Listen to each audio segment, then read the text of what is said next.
Hello friends, welcome to Lakshya law academy. Well friends, Bihar civil जज 2020 के preliminary exam के paper number 2 GS portion के लिए हम अपने 3 ऑलरेडी वीडियो पोस्ट कर चुके हैं, जिस सीरीज में हमारा आज ये चौथा पार्ट है। तो चलिए हम शुरू करेंगे बिना किसी टाइम पास किए हुए और जल्दी से आते हैं। ये बहुत इंपॉर्टेंट क्वेश्चन होने वाले हैं, सो प्लीज़ आप लास्ट तक वीडियो में बने रहें। और चलिए शुरू करेंगे। तो हमारा जो पहला क्वेश्चन है वो है, द लार्जेस्ट रिजर्व ऑफ साल फॉरेस्ट इज फाउंड इन। साल के वनों का सर्वाधिक भंडार कहाँ पाया जाता है? आपके ऑप्शन है Nilgiri hills, Doon valley, Aravalli hills और असम। तो जो हमारा सही आंसर है वो है ए, नीलगिरी हिल्स। देखिए, नीलगिरी हिल्स जो आपको ऑप्शन दिया हुआ है उसके साथ में जो फैक्ट्स हैं वो ये हैं कि साल के जो वन होते हैं उसका सर्वाधिक भंडार नीलगिरी पहाड़ी जो हमारे साउथ इंडिया में है वहां पर पाए जाते हैं। साल या साफ एक द्विबीजपत्रीय बहुवर्षीय वृक्ष है जिसकी लकड़ी इमारत बनाने में या फिर जो आपने अपने घरों में बड़े बड़े या पुराने टाइप के घरों में बड़े बड़े हमने लकड़ियों के देखे होंगे, वो इतनी मजबूत होती है कि इन सब कामों में भी उपयोग की जाती है। और भारत में मुख्य रूप से उत्तरी पहाड़ी क्षेत्रों और दक्षिण भारत के कुछ राज्यों में ये पाए जाते हैं। कौन से वन पाए जाते हैं? शुष्क उष्ण कटिबंधीय वन। और ये 51 सेंटीमीटर से 151 सेंटीमीटर तक के वर्षा वाले क्षेत्रों में उगते हैं, जिसमें स्पेशली साल, बबूल, आम, जामुन इन जैसे मजबूत लकड़ी वाले पेड़ होते हैं। ठीक है, चलिए बाकी उसके बाद जो इसका बी ऑप्शन है उसमें लिखा हुआ है दून वैली। तो दून वैली एक्चुअली में ये दून और द्वार जो घास के मैदान होते हैं उनके बारे में बात की गई है। अरावली दुनिया का सबसे पुराने पहाड़ पर्वत श्रृंखलाओं में से एक है और असम हमारा एक भारतीय राज्य है। चलिए नेक्स्ट क्वेश्चन पे हम आएंगे और नेक्स्ट क्वेश्चन हमारा है, Telangana state is surrounded by which of the following groups of state. Telangana राज्य निम्नलिखित में से किन राज्यों के समूह से घिरा हुआ है? सॉरी, इसमें समुद्र लिखा गया। जिसके ऑप्शन है वो देखिए, इसका ऑप्शन है पहला तमिलनाडु, कर्नाटका, आंध्र प्रदेश एंड उड़ीसा। दूसरा है छत्तीसगढ़, उड़ीसा, महाराष्ट्र एंड कर्नाटका। तीसरा है महाराष्ट्र, कर्नाटका, आंध्र प्रदेश एंड छत्तीसगढ़। और चौथा है मध्य प्रदेश, छत्तीसगढ़, कर्नाटका एंड आंध्र प्रदेश। तो गाइस, इसका जो सही आंसर है वो है answer number C, Maharashtra, Karnataka, Andhra Pradesh और छत्तीसगढ़। ये इसका सही आंसर है। हालांकि इसका आंसर और इसका एक्सप्लेनेशन मैं आपको नहीं दूंगा, क्योंकि इसके लिए आपको आपके घर में या आपके फ़ोन में जिस भी व्यवस्था से आपके पास मैप की अवेलेबिलिटी हो सकती है, आप एक बार मैप देखिए और उस मैप को आप लोकेट करें तो आपको आसानी से समझ में आएगा कि तेलंगाना राज्य कहाँ है और उसके आसपास कौन कौन से स्टेट्स हैं। और ये हमें जानकारी होना आवश्यक है कि भारत में अभी करंट में कितने स्टेट्स हैं, उनकी लोकेशन क्या है और उनका जो लैटिट्यूड और लॉन्गिट्यूड है वो कितना है और किस तरह से है। तो हमें ये देखना बहुत ज़रूरी है। तो चलिए अब हम नेक्स्ट क्वेश्चन पे आगे बढ़ेंगे।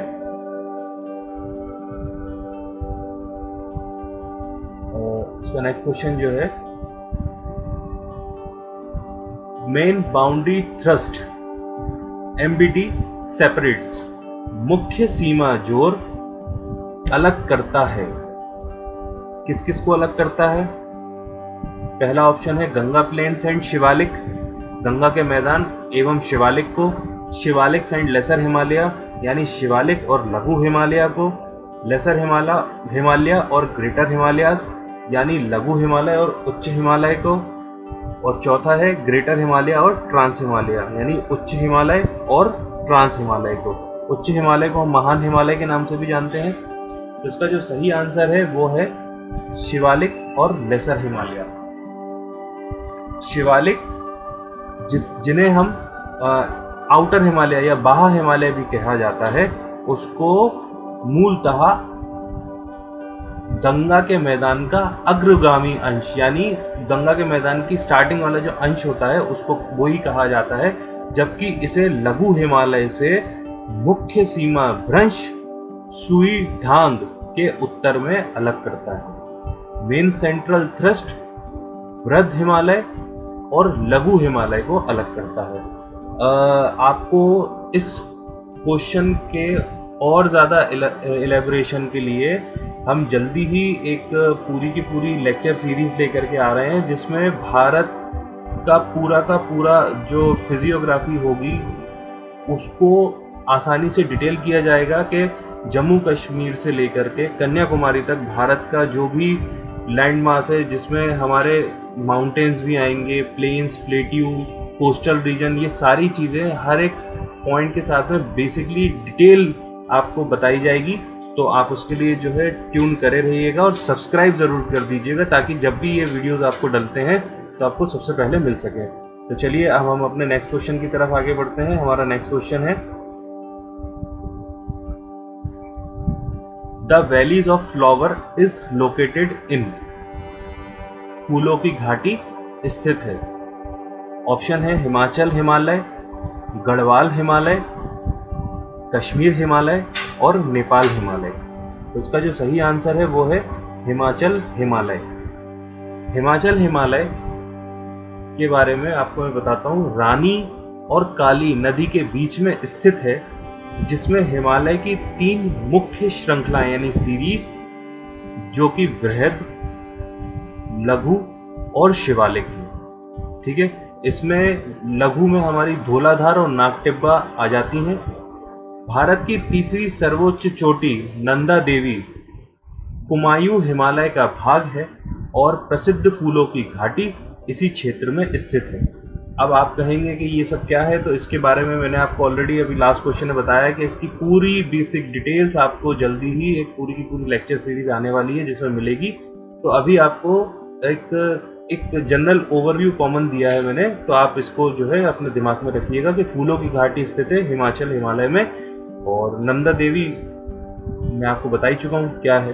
ठीक है, चलिए नेक्स्ट क्वेश्चन में हम आगे बढ़ेंगे। In India coal is found in the geological formation of.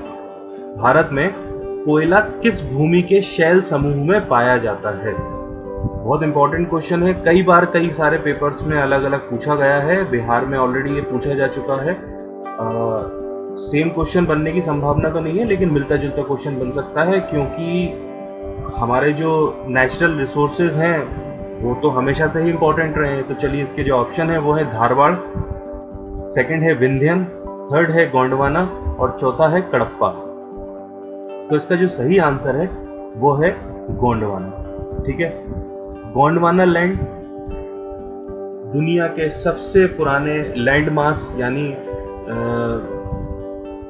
भू द्रव्यमान से, आई थिंक उसको हिंदी में यही कहते हैं, उसमें से एक है। जो आपने एक कहानी कभी सुनी होगी अंगारा लैंड और गोंडवाना लैंड की। जब एक धरती का टुकड़ा था पेंजिया और एक वाटर बॉडी थी पैंथालासा, तो जब वो अलग अलग पेंजिया जब टुकड़ों में टूटा तो वो अंगारा लैंड और गोंडवाना लैंड में परिवर्तित हुआ, यानी ऊपर और नीचे वाला। तो फिर जो गोंडवाना लैंड था उसमें से ही एक इंडो ऑस्ट्रेलियन प्लेट थी, जिसमें से इंडिया जो था वो अलग होकर के ऊपर की तरफ बढ़ना शुरू हुआ और अंगारा लैंड में जाकर के वो इंडो ऑस्ट्रेलियन प्लेट में से एक टुकड़ा उसमें जाके टकराया। तो इस तरह से जो है भारत जो है गोंडवाना लैंड का पार्ट भी था और ये इसमें आगे बढ़ता गया। फिर कंफ्यूजन आप लोगों को पक्का क्रिएट हो रहा होगा। इसका एक ही सॉल्यूशन है कि जल्दी ही आपको वो सीरीज हम लोग प्रोवाइड करने वाले हैं। तो देखिए, भारत में जो कोयला है वो दामोदर घाटी, जो दामोदर घाटी है उसमें स्थित गोंडवाना शैल समूह यानी जियोलॉजिकल फॉर्मेशन वहां पर पाया जाता है, जो छत्तीसगढ़, झारखंड, पश्चिम बंगाल, मध्य प्रदेश और उड़ीसा में है, जिसमें पश्चिम बंगाल का रानीगंज क्षेत्र देश का सबसे महत्वपूर्ण एवं बड़ा कोयला क्षेत्र है। ये ध्यान रखने वाली बात है। चलिए नेक्स्ट क्वेश्चन पे आएंगे, और नेक्स्ट क्वेश्चन हमारा है रोहतांग दर्रा। ये बहुत इंपॉर्टेंट पास है, यहाँ से जो है क्वेश्चन कई बार बने हुए हैं, सीधे सीधे क्वेश्चन बनते हैं। रोहतांग दर्रा connects the valleys of. Rohtang दर्रा किन 2 घाटियों को जोड़ता है? आपके ऑप्शन है भागीरथी और अलकनंदा, काली और धौली, कुल्लू और स्पीति, झेलम एंड रावी। तो इसका जो सही ऑप्शन है वो है कुल्लू एंड स्पीति। ठीक है, रोहतांग दर्रा जो रोहतांग रेंज है वो आपको हिमाचल प्रदेश में स्थित है और ये एक बहुत महत्वपूर्ण दर्रा है। ये लाहौल स्पीति जिले का प्रवेश द्वार भी कहा जाता है और ये दर्रा कुल्लू और लाहौल स्पीति को आपस में जोड़ता है। ध्यान रखने वाली बात है, हमारे देश में बहुत लिमिटेड जो पासेस हैं वो हैं जो लगभग 19 या 20 हैं, तो हमें उनके बारे में याद रखने की आवश्यकता है क्योंकि कई बार क्वेश्चन सीधे सीधे पूछ लिए जाते हैं, जैसे नाथुला है, जोजिला है और ऐसी आपका काराकोरम पास है। ऐसे कई सारे जो हमारे दर्रे हैं जिनके बारे में हमें जानकारी, पाल घाट है और ऐसे कई सारे हैं जिनके बारे में हमें जानकारी लेना आवश्यक है। मैंने आपको फिर वही बताया कि जल्दी ही आपको देने वाले हैं हम लोग, उसमें आपको सारे ये दर्रे भी उसमें इन्वॉल्व रहेंगे। चलिए नेक्स्ट क्वेश्चन में हम आगे बढ़ेंगे। नेक्स्ट क्वेश्चन है हमारा, the basic reason of winter rainfall in north western part of India is. Bharat के उत्तर पश्चिमी भाग में शीत ऋतु में वर्षा का प्रमुख कारण है। उत्तर पश्चिमी भाग हमारा जो भारत का है उसमें ठंडों में भी जो कभी कभी वर्षा होती है, उसका मेन रीजन क्या है? हमारे ऑप्शन है साउथ वेस्ट मॉनसून यानी दक्षिण पश्चिमी मॉनसून, फिर है हमारा बी ट्रेड विंड्स यानी व्यापारिक हवाएं, तीसरा है रिट्रीटिंग ऑफ मानसून यानी निवर्तनी मानसून, और चौथा है वेस्टर्न डिस्टर्बेंसेस यानी पश्चिमी विक्षोभ। तो इसका जो सही आंसर है वो लास्ट ऑप्शन ही है हमारा, पश्चिमी विक्षोभ। भारतीय उपमहाद्वीप में जाड़े के मौसम में पश्चिमी और उत्तरी पश्चिम दिशा से प्रवेश करते हैं पश्चिमी विक्षोभ जो भूमध्य सागर पर उत्पन्न होते हैं, भूमध्य सागर यानी मेडिटेरेनियन सी पर उत्पन्न बनते हैं, और ये डिस्टर्बेंसेस भारत के उत्तरी तथा उत्तरी पश्चिमी भागों में सर्दियों के समय वर्षा के लिए सबसे ज्यादा जिम्मेदार या रिस्पॉन्सिबल हैं। ठीक है, चलिए नेक्स्ट क्वेश्चन में हम आगे बढ़ेंगे। हालांकि इसमें आगे बढ़ने से पहले बता देता हूं कि ये ट्रेड विंड्स जो हैं ये बहुत इंपॉर्टेंट वर्ड है। ये ट्रेड विंड्स जो है बहुत इंपॉर्टेंट रोल प्ले करती आई हैं हमारे हिस्टोरिकल बैकग्राउंड और पॉइंट ऑफ व्यू से भी, तो इसकी जानकारी आप लोग अभी ले लीजिएगा क्योंकि मैं आपको जल्दी इसके बारे में भी बताने वाला हूँ। अगर आप लोग कहीं से भी इसके बारे में कुछ जानकारी ले सके तो ले लीजिएगा, ज़्यादा बेटर है। चलिए नेक्स्ट क्वेश्चन में पढ़ेंगे। नेक्स्ट क्वेश्चन है हमारा, laterite soil mostly found in. Laterite मृदा अधिकतर पाई जाती है।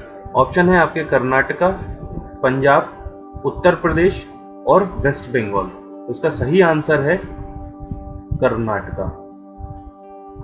देखिए, भारत के लगभग 30% लैंड मास पर फैली हुई लेटराइट मिट्टियां हैं और देश भर में इसका सबसे ज्यादा क्षेत्र जो है वो केरला, महाराष्ट्र, कर्नाटक, असम, उड़ीसा और लगभग इन्हीं क्षेत्रों में है।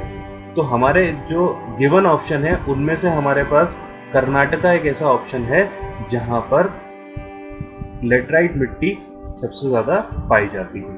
ठीक है, चलिए नेक्स्ट क्वेश्चन पे हम आगे बढ़ेंगे। आई होप आपको ये सीरीज अच्छी लग रही होगी। हम नेक्स्ट क्वेश्चन पे आगे बढ़ेंगे। नेक्स्ट क्वेश्चन देखिए क्या है, which of the following pair is not correct. इसमें कुछ पेयर दिए हुए हैं जो कि पूछा गया है कि इसमें कौन सा सही नहीं है। ठीक है, हिंदी में है, निम्नलिखित में से कौन सा युग्म सही नहीं है। आपके ऑप्शन है भाखरा नांगल डैम सतलज नदी पर, सरदार सरोवर डैम नर्मदा नदी पर, हीराकुंड डैम महानदी पर और नागार्जुन सागर डैम गोदावरी पर। देखिए, सरदार सरोवर के बारे में तो अभी रिसेंट में ही चल रहा था, मोदी जी ने इसको जो है बनवाया, जिस पर लगभग सरदार पटेल की एक बहुत बड़ी मूर्ति स्थापित की गई है उसके पास ही। भाखड़ा नांगल डैम सबको पता है सतलज नदी पर ही है हमारे नॉर्थ इंडियन पार्ट में, और हीराकुंड डैम महानदी पर बना हुआ है। इसका जो सही ऑप्शन है वो है Nagarjuna Sagar. Nagarjuna Sagar basically south India में ही है, लेकिन वो कृष्णा नदी पर है, गोदावरी पर नहीं है। ठीक है, ध्यान रखने वाली बात है, ये जो बांध है यानी ये जो डैम है ये लगभग 1450 यानी 1450 मीटर लगभग 50, यानी एग्जैक्टली तो वो 49 समथिंग है, लगभग 50 मीटर इसकी लंबाई है और इसकी जो ऊंचाई है वो 124.6 मीटर के आसपास है। ठीक है, चलिए नेक्स्ट क्वेश्चन पे हम आगे बढ़ेंगे। ये हमारा लास्ट क्वेश्चन है। हमारा क्वेश्चन है which river valley was severely affected by the disaster in June 2013। जून 2013 की आपदा में कौन सी नदी घाटी गहन रूप से प्रभावित हुई थी? आपके ऑप्शन है ए अलकनंदा, बी मंदाकिनी, सी नंदाकिनी और डी भागीरथी। तो फ्रेंड्स, इसका जो सही आंसर है वो है 2013 की बाढ़ में मंदाकिनी घाटी गहन रूप से प्रभावित हुई थी। आप लोगों ने एक मूवी देखी होगी केदारनाथ, जो पूरी की पूरी बनी हुई थी उसी आपदा के ऊपर, जो 2013 में घटी थी। इसमें सुशांत सिंह राजपूत ने एक्ट किया था, काफ़ी अच्छी एक्टिंग करी थी, जो अभी हाल फिलहाल रिसेंटली इनकी एक न्यूज़ आई थी कि ख़त्म हो गए हैं। तो ये जो 2013 की आपदा थी वो मंदाकिनी घाटी में हुई थी, जिससे सबसे ज़्यादा मंदाकिनी घाटी प्रभावित हुई थी। और बस इतना ही है इसके अंदर, और कोई ज़्यादा खास नहीं है। आपको ध्यान रखने वाली बात यही है। और आई होप कि आपको ये लेक्चर सीरीज पसंद आई होगी। तो अगर आपको ये लेक्चर सीरीज पसंद आई है तो प्लीज़ आप इसको शेयर ज़रूर करें, और जो हमारे सब्सक्राइबर हैं उनके लिए, और जो नए हैं जो पहली बार इस वीडियो को देख रहे हैं, तो वो पुराने वीडियो लेक्चर सीरीज को भी देखें, और आपको अगर पसंद आती तो आप इसको लाइक ज़रूर करें।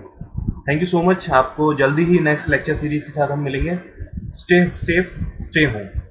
Good day.